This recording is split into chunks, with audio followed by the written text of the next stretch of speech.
I became RSO in Khartoum, Sudan, 1984. At the time, Sudan, John Garang had just started a civil war trying to free the south of Sudan, which is now an independent state. The war had just broken out about 3 months before I got there. It was just one RSO position there. The diplomatic mission in Sudan was large.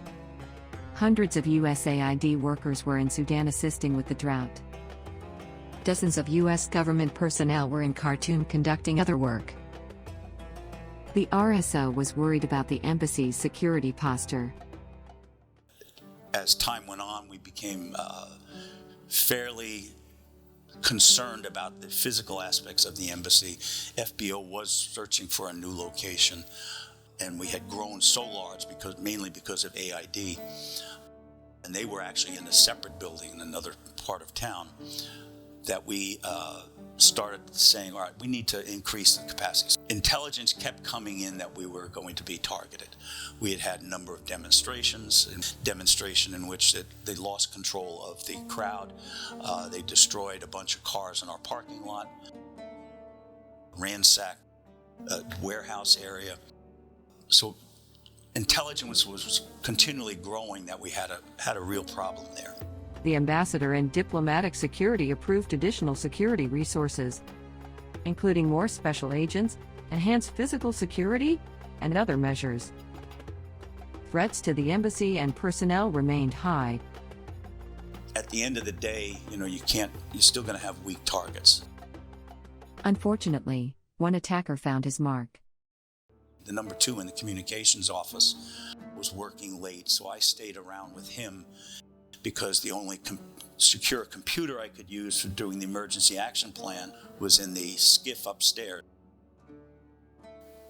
He and I left the embassy about 9 o'clock. I was going to the ambassador's house just to check on the guard force operations, and Bill Calkins, the communications officer, he lived about 2 blocks from me. He went home another route.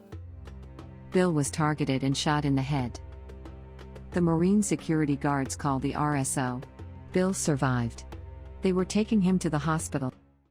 The deputy COS at the time, he and I responded to the hospital, where we found him on a gurney with a big wad of cotton on his head, conscious, and about 100 people just staring at him. No nurses, no doctors, nothing. And then the gurney was a steel thing. So we decided, we had a very professional nurse practitioner.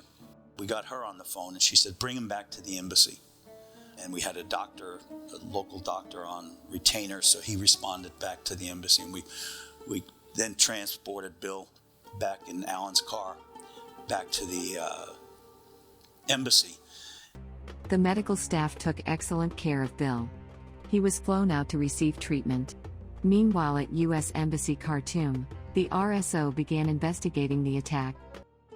The Russian defense attaché told me that the car that he saw was a small white Toyota. Well, everybody drove white Toyotas. And about 10 minutes later, the guard force manager saw a white car matching that description. When we went to look at Bill's car, the police had finally given me permission to go examine the car. I was able to recover 3 rounds from a small arms, looked like about a 9mm round from inside the panels of the door. We identified that there had been 9 shots that went through the car. Lastly, the RSO identified the individual responsible and closed the case. Bill lives. They were able to get him back, and he actually worked in DS's Philadelphia office as a support person up there for years afterwards. I'm not sure if he's still there, but he was a very lucky individual at that point.